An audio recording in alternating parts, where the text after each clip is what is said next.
Hello दोस्तों, कैसे हैं सब। मैं हिमांशु स्वागत करता हूं आप सबका आपके अपने चैनल कॉमिक वर्ल्ड पर। तो चलिए दोस्तों शुरू करते हैं राज कॉमिक्स में बाकेलाल सीरीज की कॉमिक्स बाकेलाल और बकासुर का दूसरा और अंतिम भाग। इधर गुजरी राजा कठोर सिंह की सवारी और उधर से नगर में प्रवेश किया बकासुर ने। शिकार शिकार, हा हा हा हा हा। मानवों को पकड़कर बंदी बना लो, रात्रि में हम इनका भोजन करेंगे। नगर में राक्षसों के प्रवेश के साथ ही भय फैल गया। भागो, राक्षस आ गए। बकासुर ने अपने गदासुर का आतंक मचाया। अरे ओ भूकासुर, ले संभाल इसे। समाचार पहुंचा राजमहल में राजा तक। महाराज महाराज, गजब हो गया महाराज, राक्षस, नगर में राक्षस आ गए। क्या राक्षस? बचाओ बचाओ। तुरंत ही सेनापति बेटंगा सिंह, जल्दी से सेना लेकर जाओ और सारे राक्षस मार गिराओ। जो आ गया महाराज। तभी विक्रम सिंह ने कहा, महाराज, अगर नगर पर राक्षसों का आक्रमण हुआ है तो आप बाकीलाल को वहां भेजिए। राक्षसों की पूरी बस्ती मिलकर भी बाकीलाल का मुकाबला ना कर सकी तो इन मुट्ठी भर राक्षसों की क्या मजाल। चुप हो जा मुच्छर, चुप हो जा। घोड़े की तुम, बकवास बंद करो और आगे बढ़ो। और और भेज मुझे राक्षसों से मुकाबला करने। हिक हिक, सड़ाक आ। और रथ तेजी से महल में प्रवेश करता चला गया। ईश्वर का लाख लाख शुक्र है कि राक्षस उस समय नहीं आए जिस समय मेरी सवारी नगर से गुजर रही थी। उधर सेनापति बेटंगा सिंह अपने सैनिकों के साथ लेकिन लेकर नगर में तांडव मचाते राक्षसों के बीच आ पहुंचा। मार डालो इन राक्षसों को। ओह, राक्षसता के दुश्मन मानव सैनिक, चल मेरे गेंडे, दुश्मनों में खलबली मचा दे। खलबली मचाने के लिए आगे बढ़ा गेंडा। आ! बकासुर का गदासुर भी तबाही मचाने को आगे बढ़ा। साय साय, बचो।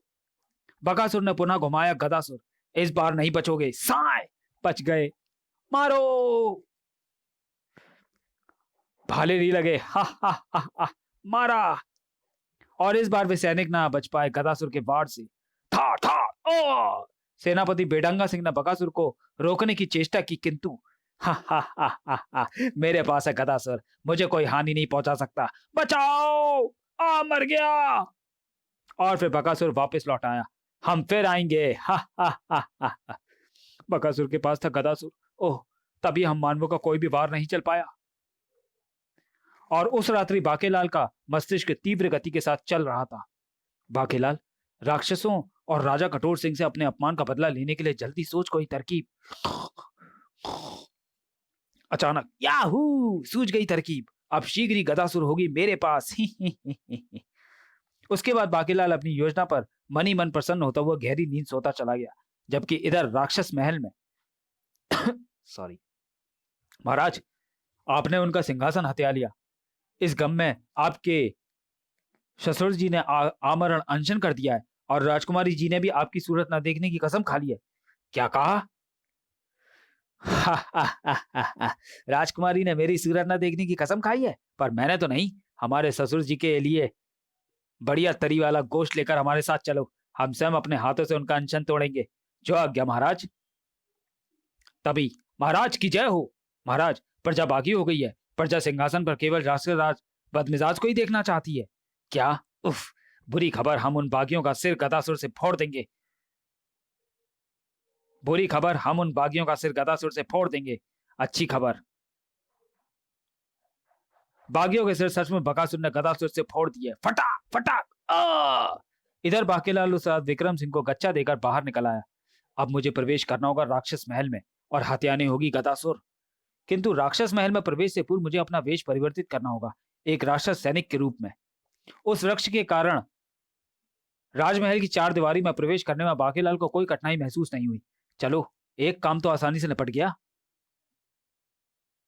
और फिर बाकीलाल अभी कुछ दूरी आगे बढ़ा था कि रुक जाओ, कौन हो तुम? गुप्तचर, महाराज को एक जरूरी सूचना देनी है। कहाँ है महाराज? ओह, अपने शयन कक्ष में है, जाओ। उसी समय एक अन्य कक्ष में, पिताश्री, मैं ना कहती थी कि आप मेरा विवाह उस बाकीलाल से ही हो जाने दो, किंतु आपने मेरी एक ना सुनी और ऐसा दुष्ट पति पाकर मेरे तो भाग्य फूट गए। हम अपनी भूल पर शर्मिंदा है पुत्री, किंतु फिक्र न कर, हम इस कैद से निकलकर स्वयं उस दुष्ट को मृत्यु दंड देंगे। महाराज, हमें और देर नहीं करनी चाहिए। मेरे वफादार रसोइये ने बकासुर के भोजन में नींद की दवा मिला दी होगी। हमें आज और अभी इस कैद से निकलकर उस दुष्ट का अंत कर देना चाहिए। तुम ठीक कहते हो महामंत्री। महाराज, अच्छा अवसर है, दोनों पहरेदार सो रहे हैं। और उस कैद से बाहर आते ही उनका सामना हो गया राक्षस रूप धरे बाके से। महाराज, आप कौन हो तुम और इस प्रकार चोरी छिपे? ओ, तुम्हारे हाथों में तो गदासुर है और मुझे तो तुम्हारी आवाज भी पहचानी सी लग रही है। अरे हाँ, यह आवाज तो बाकेलाल की है। इसका मतलब तुम बाकेलाल हो? मर गए, इसने तो मेरी आवाज से ही मुझे पहचान लिया। बेटा बाकेलाल, गदासुर तेरे हाथ में है, भाग। उफ, बाकेलाल रुक जाओ। तभी महामंत्री सरसराय से स्वर में बोले, महाराज जल्दी कीजिए, भागिए यहाँ से, पहले हमें गदासुर बाकेलाल से हत्यानी होगी। बाकेलाल का रास्ता रोकने की हिम्मत केवल 4 राक्षसों ने की और परिणाम स्वरूप था था उफ, बाकेलाल मुख्य द्वार खोलकर तेजी के साथ बाहर निकलता चला गया। उफ, गड़बड़ होते होते रह गई। बाकेलाल के पीछे पीछे ही बाहर निकले राक्षस राज, राजकुमारी छप्पन छुरी और महामंत्री। पता नहीं बाकेलाल गदासुर चुराकर क्या करना चाहता है, यह तो बाकेलाल ही बता सकता है महाराज, किंतु हम इस कैसे बाकेलाल के कारण ही निकल पाए। इधर महल में मचा हंगामा और जब बकासुर की नींद टूटी तो महाराज गजब हो गया, कोई गदासुर चुराकर भाग गया और राजकुमारी जी के साथ पूर्व महामंत्री और महाराज भी महल से गायब हैं। क्या? हाय, मेरी गदासुर तो सचमुच गायब है और वो खिड़की भी खुली है। उफ, चोर जरूर उस खिड़की से भीतर आया होगा। तभी महाराज, महल की राहदरी में ये नकली सींग पड़े मिले हैं। क्या? ओह, इसका मतलब कोई मानव राक्षस का वेश धरकर राक्षस महल में आया था। सैनिक सैनिक सेनापति को बोलो कि सेना तैयार करे, हम इसी वक्त मानवों पर आक्रमण करेंगे। जाओ। गदासुर ना मिली तो हम जोगी बन जाएंगे। शीघ्र ही अपनी सेना लेकर बकासुर मानवों पर आक्रमण करने निकल पड़ा। उधर कोटर वाले एक वृक्ष के पीछे छिप बाकेलाल को ढूंढ निकाला महामंत्री ने। तब, बाकेलाल, तुम्हारे साथ जो कुछ हुआ हम उससे बहुत शर्मिंदा हैं। उस दुष्ट बकासुर ने हमारे सिंहासन पर अपना अधिकार कर लिया है। यह गदासुर हमें सौंप दो ताकि हम उस दुष्ट का अंत कर सके। हाँ बाकेलाल, तुमने मुझे कंकड़ियां मारकर जगाया और तुम ही मेरे सपनों में आए, इसलिए तुम ही मेरे स्वामी हो। ओह, तो ये बात है। इन्हें मालूम नहीं कि ये नकली गदासुर है, असली तो मैंने इस वृक्ष की कोटर में छिपा दी है। किंतु अगर मैंने ये गदासुर भी इन्हें सौंप दी तो फिर मैं बदले की आग कैसे ठंडी होगी? और फिर मेरी योजना का क्या होगा, जिसकी कामयाबी के रूप में मुझे मिलेगा मासूम नगर का राज सिंहासन? मन ही मन कुछ सोचता हुआ बाकेलाल कह उठा, महाराज, मुझे सब पता लग चुका है और इसलिए मैंने गदासुर को चुराने की योजना बनाई है। किंतु महाराज, बकासुर ने मासूम नगर में मानवों पर जो तबाही मचाई है उसका दंड उसे देने की कसम राजा कठोर सिंह ने खाई। अब अगर मैंने ये वादा गदासुर आपको दे दी तो उनकी कसम का क्या होगा? बाकेलाल, क्यों ना हम तुम्हारे महाराज कठोर सिंह के साथ मिलकर बकासुर पर आक्रमण करें? मुझे मंजूर है। बाकेलाल ने राक्षस वाला छद्म रूप त्याग दिया और राक्षस राज महामंत्री और राजकुमारी छप्पन छुरी के साथ मासूम नगर की ओर चल पड़ा। वाह, ये तो और भी बढ़िया हो गया, अब आएगा मजा। एक तरफ होंगे कठोर सिंह, राक्षस राज बदमिजाज इत्यादि की सेना, तो दूसरी ओर बकासुर की सेना।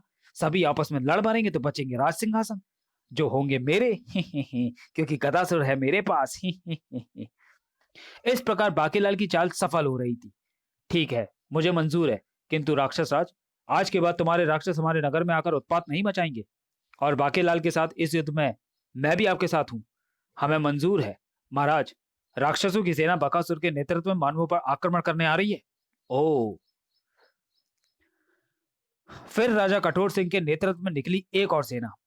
अच्छा हुआ मैंने गदासुर बाकेलाल को दे दी, अन्यथा युद्ध में मुझे सबसे आगे रहना पड़ता। इस प्रकार रणभूमि में दोनों सेनाएं आमने सामने आ पहुंची थी। महाराज, आपके रहते गदासुर मेरे हाथों में शोभा नहीं देती। नहीं बाकेलाल, गदासुर तुम ही चलाओ। यह मुच्छड़ मेरा क्रियाक्रम करवा के ही छोड़ेगा। कब वक्त मुझे युद्ध में भी घसीट लाया। अब क्या होगा? इस नकली गदासुर से मैंने युद्ध लड़ा तो मेरा तो मरा ही मरा। बकासुर गेंडे पर सवार होकर अपनी सेना के साथ दौड़ा आ रहा था।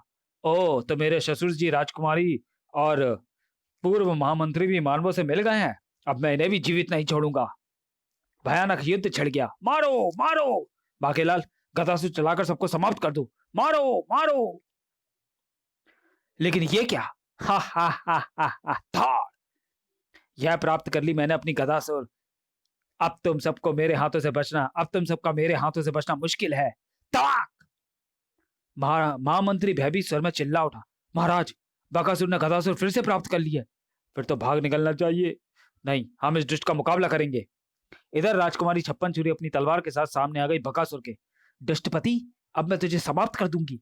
दुष्ट पत्नी पति को मारेगी तो पाप लगेगा, अगले जन्म में मानव का रूप मिलेगा। इधर नीचे गिरने के बाद बाकेलाल की आंखें खुली तो आ राजकुमारी को उसके पास उछाल फेंका था बकासुर ने। बाकीलाल की सिट्टी पिट्टी गुम हो गई। उफ, ये बकासुर तो इधर ही आ रहा है। उफ, अब ये मुझे भी जीवित नहीं छोड़ेगा। बाकीलाल कुछ करो। इसी क्षण राक्षस बदमिजाज ने बाकीलाल पर राजकुमारी को तीव्र धक्का दे दिया। बचो बाकीलाल, बचो पुत्री। और धड़ाम की आवाज के साथ वह कोटर वाला वृक्ष जड़ से उखड़कर अलग जा गिरा। और अरे, एक और गदासुर। तभी आ पहुंचा बकासुर। इसी बल राक्षस बदमिजाज ने किया उस पर असली गदासुर का बाल धाड़। बकासुर शीघ्र ही पुनः खड़ा हुआ और ओ नहीं, ये क्या। गदासुर जैसे टूट गया। इसका मतलब असली ससुर जी के पास है। फिर अगले ही वार में राक्षस ने बकासुर के सिर के कई टुकड़े कर दिए। ताक आई! बकासुर के मरते ही राक्षसों ने तुरंत युद्ध बंद कर दिया। तब बाकीलाल, ये कैसा रहस्य है? ये दूसरा गदासुर एकाएक कहां से आ गया? बेटा बाकीलाल, एक बार फिर तेरी योजनाओं की टांग टूट चुकी है। चल शुरू हो जा। महाराज, दरअसल असली गदासुर यही है जिसे मैंने पहले से ही यह छुपा दिया था। अगर मैं ऐसा ना करता तो आज हम सबका बचना मुश्किल था। किंतु पिताश्री, अब मेरा क्या होगा? पुत्री, राज्य के नियमानुसार तुम्हारा विवाह किसी राक्षस से ही हो सकता है। अतः तुम्हें बाकीलाल को भूलना होगा। और तब मेरे प्यारे बाकीलाल, आ गले लग जा। किसी दिन यह गला ही काट डालूंगा। समाप्त। तो चलिए दोस्तों, वीडियो को यही समाप्त करते हैं और मिलते हैं बाकीलाल सीरीज की अगली कॉमिक बाकीलाल और सुनहरी मृग में। तब तक के लिए धन्यवाद।